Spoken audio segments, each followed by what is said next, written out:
warahmatullahi wabarakatuh. Selamat pagi anak-anakku kelas 10 yang Umi cintai dan yang Umi banggakan. Alhamdulillah, pada pagi hari ini jumpa kembali dalam mata pelajaran Al-Quran Hadis. Kita akan belajar bersama-sama. Tema yang akan kita bahas pada pagi hari ini, memahami hadis dari segi kuantitas dan dari segi kualitas. Tema ini ada pada bab yang ke-9. Hadis dari satu segi dapat dibagi menjadi dua, yaitu dari segi kuantitas dan dari segi kualitas. Yang dimaksud dari segi kuantitas adalah penggolongan hadis ditinjau dari banyaknya rawi yang meriwayatkan hadis. Sedangkan berdasarkan kualitasnya adalah penggolongan hadis dilihat dari aspek diterima atau ditolaknya sebuah hadis. Pada pagi hari ini mungkin Umi hanya membahas dalam bab memahami hadis dari segi kuantitas. Rasulullah SAW dalam menyampaikan hadis terkadang berhadapan langsung dengan sahabat yang jumlahnya sangat besar, yaitu pada waktu-waktu tertentu ketika Rasulullah sedang berkhutbah. Namun terkadang Rasulullah dalam menyampaikan hadis hanya berhadapan dengan beberapa orang saja, bisa hanya menjadi 2 orang atau 3 orang. Demikian itu terus terjadi dari sahabat ke tabi'in sampai pada generasi yang menghimpun hadis dalam berbagai kitab. Sudah barang tentu informasi yang dibawa oleh banyak rawi lebih meyakinkan apabila dibandingkan dengan informasi yang dibawa oleh 1 orang atau 2 orang rawi saja.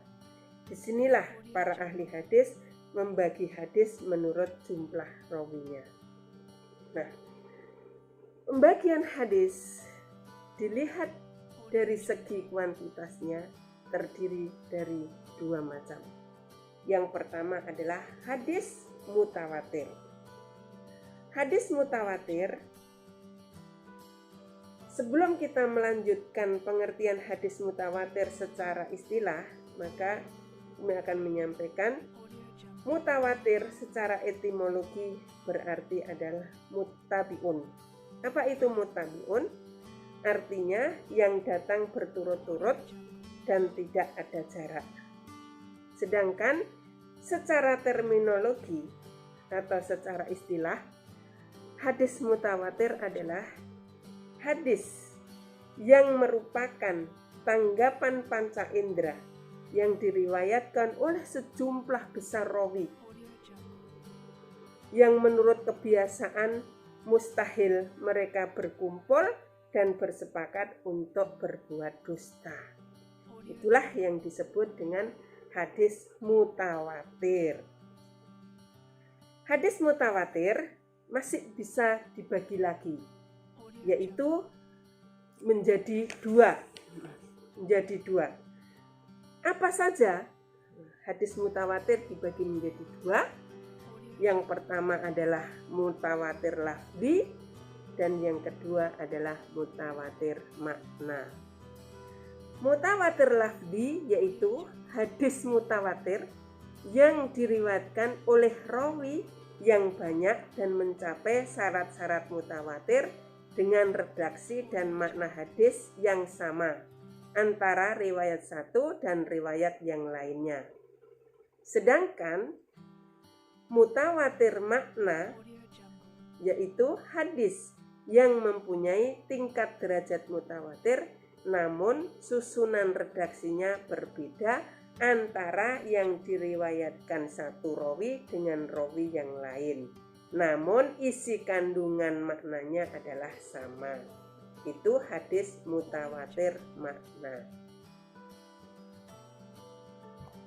Kemudian hadis Dari segi kuantitas yang kedua adalah hadis ahad.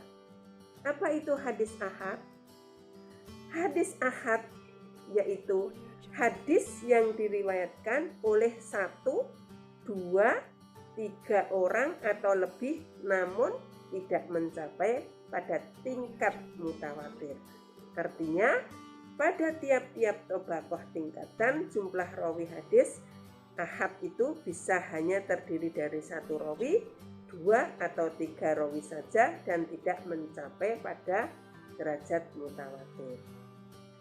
Hadis ahad juga dibagi menjadi 3. Yang pertama adalah hadis masyhur, yang kedua hadis aziz, dan yang ketiga adalah hadis gharib. Apa itu hadis masyhur? Hadis masyhur yaitu hadis yang diriwayatkan oleh 3 orang atau lebih namun belum mencapai derajat mutawatir. Itu hadis masyhur.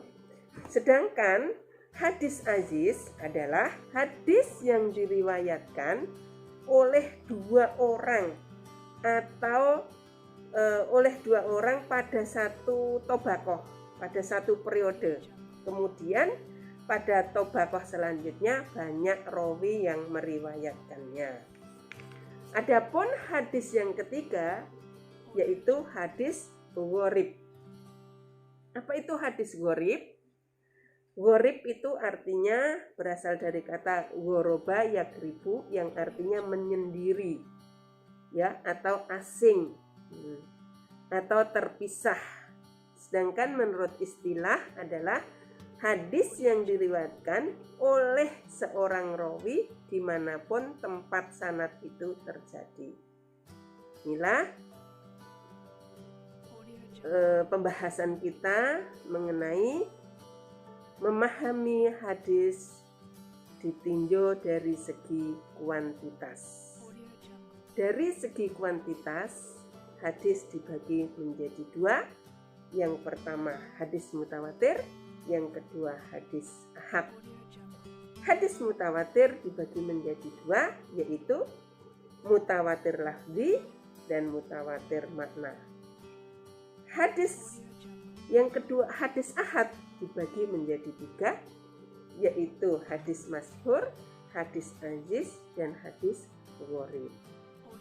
Nah, ini pembahasan kita, anak-anakku. Tugas kamu hanya menonton video ini sampai selesai, kemudian like, subscribe, dan yang terakhir, kamu mengulas kembali dengan cara menyampaikannya ini melalui video call.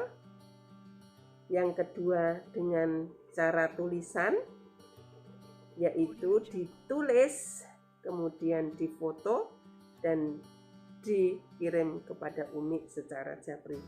Terima kasih, mudah-mudahan bermanfaat. Billahi taufiq wal hidayah. Assalamualaikum warahmatullahi wabarakatuh.